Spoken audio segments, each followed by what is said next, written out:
I left Sigulda town relatively late in the morning, but it should be noted that spring is getting closer and closer each day, and there are more and more daylight hours left to use for hiking.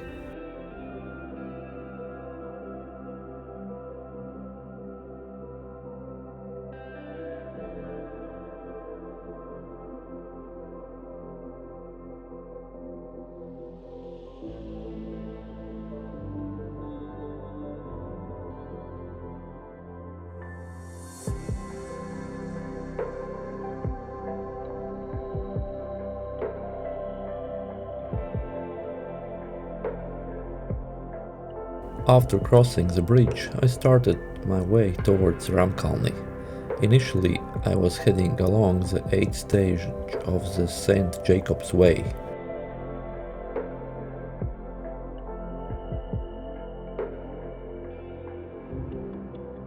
The weather finally was suitable for a good hike. The sun was shining and the birds were singing.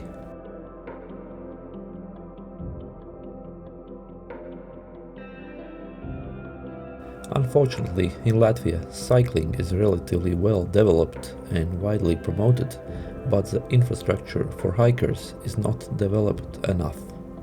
Also, hiking is not very popular among local people, because not everyone has the strength and motivation to get out into nature and walk a certain distance on their own. It requires physical effort and therefore is not very popular. Well, at least not as popular as sitting on the couch, drinking beer and cursing at the TV.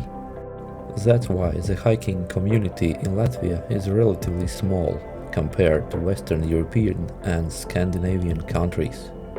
The positive thing is that in recent years I have noticed that there have been more hikers every year.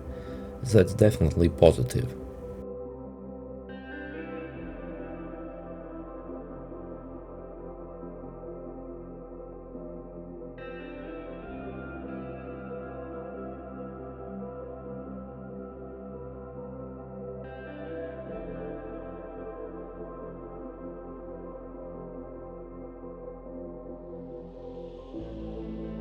Unfortunately, like in many places, the cliffs here are damaged by some morons.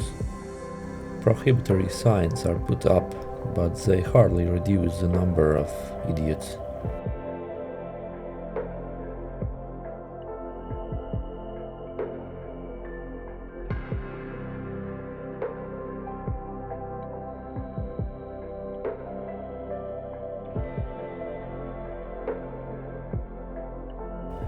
The trail continued above the Devil's Cave cliffs.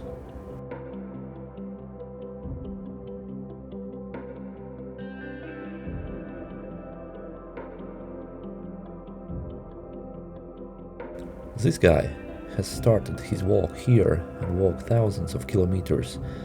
I didn't have such big plans for today. My plan for today was only about 40 kilometers.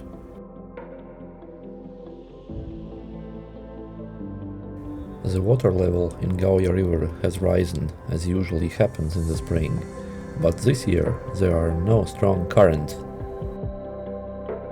In the distance you can see the Devil's Cave cliffs, which I won't be visiting in this case, because today's route is chosen into the opposite direction.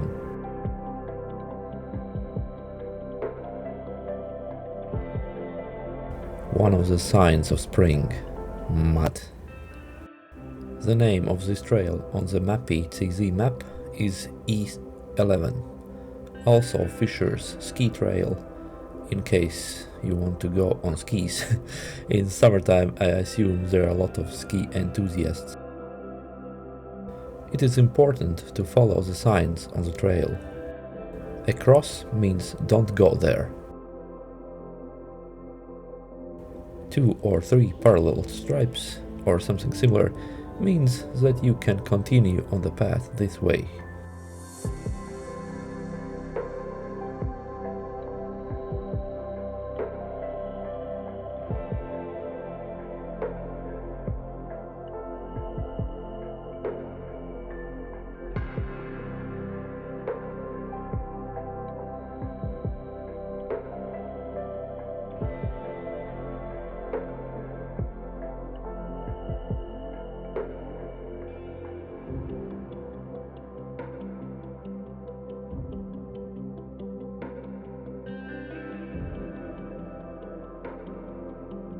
From the many notices in this area about the irritation of the angry dog, it can be concluded that the problem with this poor dog irritation near this house is really serious.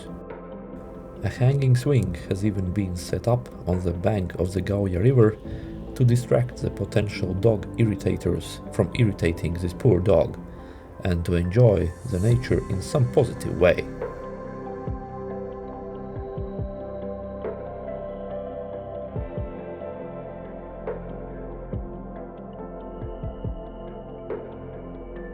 The main question was whether I would have time to get to this place in the morning. Because in the morning, when the sun is rising and melting the frosty road, everything becomes a quagmire. There is also a swamp nearby, and the entire area tends to flood, making this section of the trail impossible to cross even by a tank. But right now, it's okay.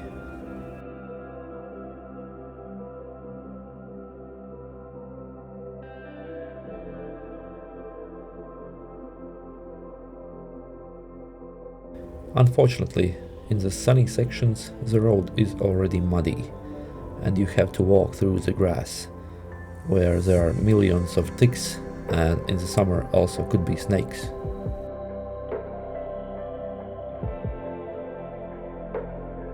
In principle, the already mentioned large boulder is located on the other bank of the river, but they have set up a rest area here anyway. Well, on the other bank, the terrain is also not suitable for a large rest area.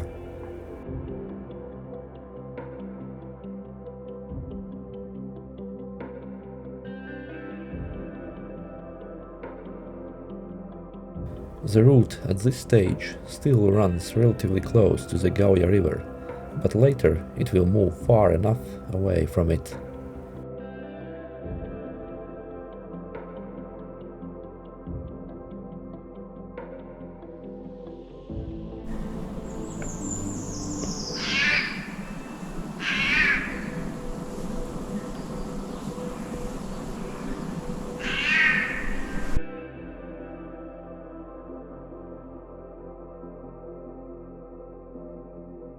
A large group of organized hikers had gathered at the camping site near the Katlapi rock. Usually, such groups are formed out of townspeople in white slippers who don't distinguish trees from flagpoles, so they don't set foot in the forest without a guide. That is why they are usually accompanied by some kind of professional. By wishing him luck in this difficult task, I continued on my way.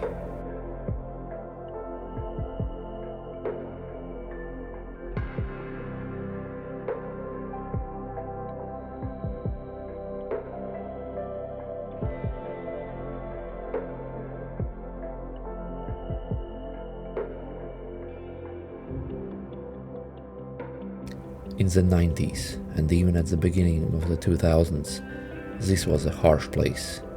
It was not safe for strangers to set foot here. In recent years, the situation seemed to be improved. Paved roads, general improvement of living standards, and good police work has made this place much more suitable for living. True, the civilization in general has caught some of the locals off guard. That's why there are still many educational signs on the streets about keeping dogs on a leash and picking up what they leave behind.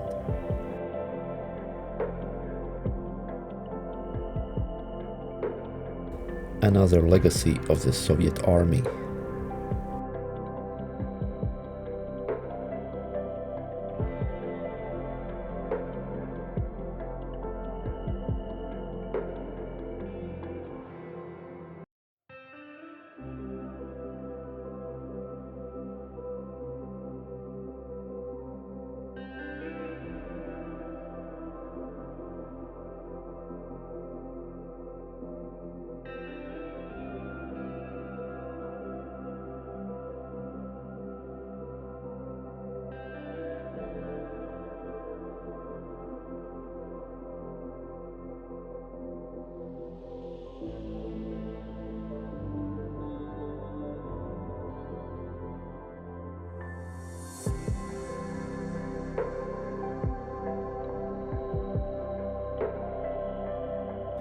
the Ramkalni shop, I always buy a freshly baked organic baguette and some snacks to treat myself to on the way.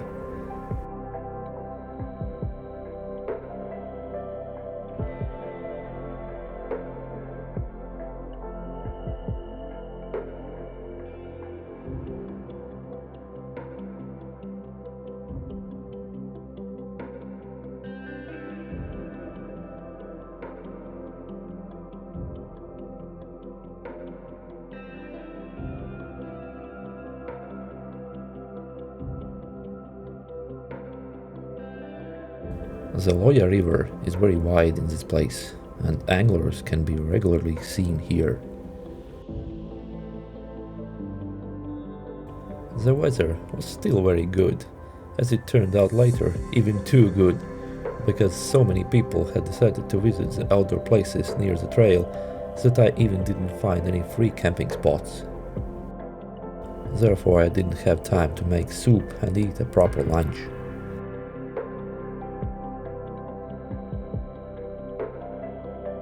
Far from civilization, the houses and vacation homes built in the forests prove that people naturally strive for contact with nature. On the opposite bank of the river, people are setting up camp and probably cooking something delicious. Someone had lost their glasses. At the time, I did not realize that I had also lost one of my gloves.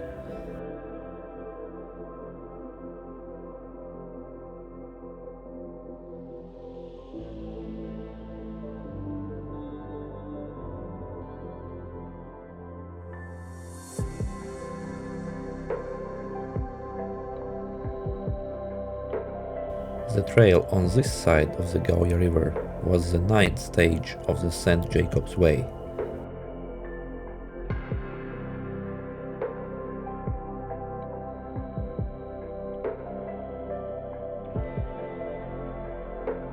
In addition, there are many signposts here, and the infrastructure is noticeably better maintained and organized than on the other bank of the Gauja River. The information board says that this valley even has its own microclimate.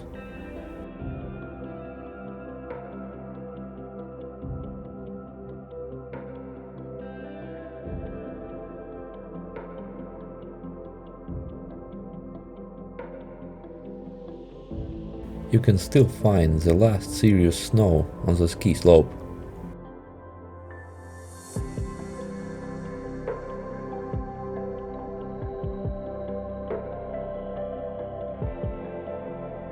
Furthermore, the trail turns away from the Gauja River and towards the village of Sunishi. The map shows that it would be logical if it went along the Gauja River, but perhaps the owners of nearby houses do not want to see strangers on their property. Therefore, hikers have to make a big loop around.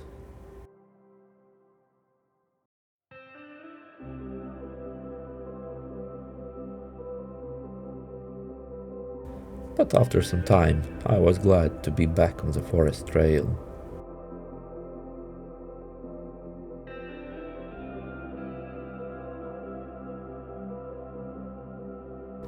The small bridges and streams give this trail a special charm.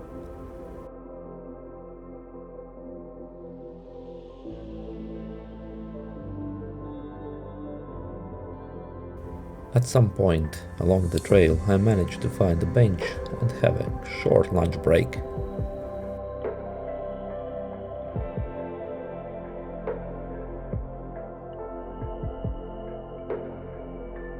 Near the large boulder, I usually take a shortcut and walk along the Kubasela trail instead of taking the big detour to Recomended church. My right leg showed signs of minor microtrauma, and I decided not to take any risks and use the shorter way to get home faster.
As it turned out later, they would continue to ruin my mood almost all the way to Sigulda, regularly blocking the trail, taking pointless rest breaks, speeding past me without using signals, and many other things. Classic. I used to travel a lot and have met cyclists in different countries all around the world, but nowhere have I encountered such shamelessness, arrogance, and general stupidity as from the cycling community of my own country.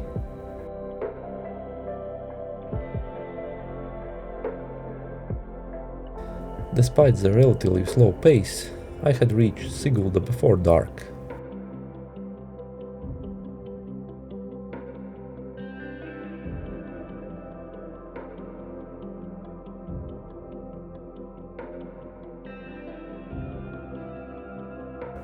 There is a whole river horsetail forest in this section.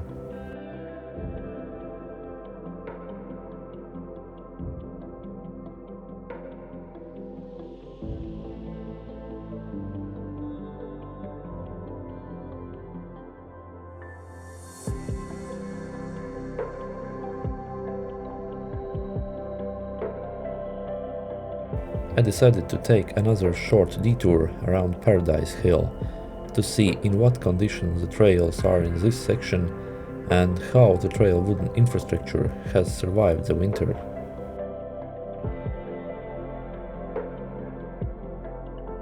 My Garmin watch showed that there was still some distance to go before reaching 40-kilometer mark.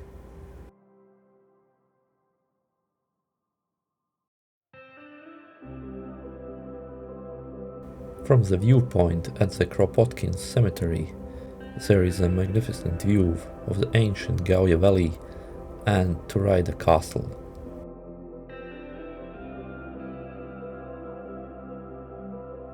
There is also a magnificent view from the nearby Paradise Hill.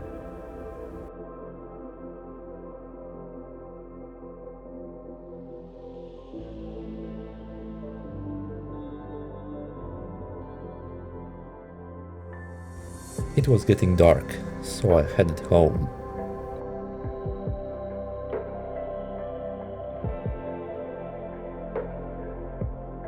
In total, I had covered over 40 kilometers today.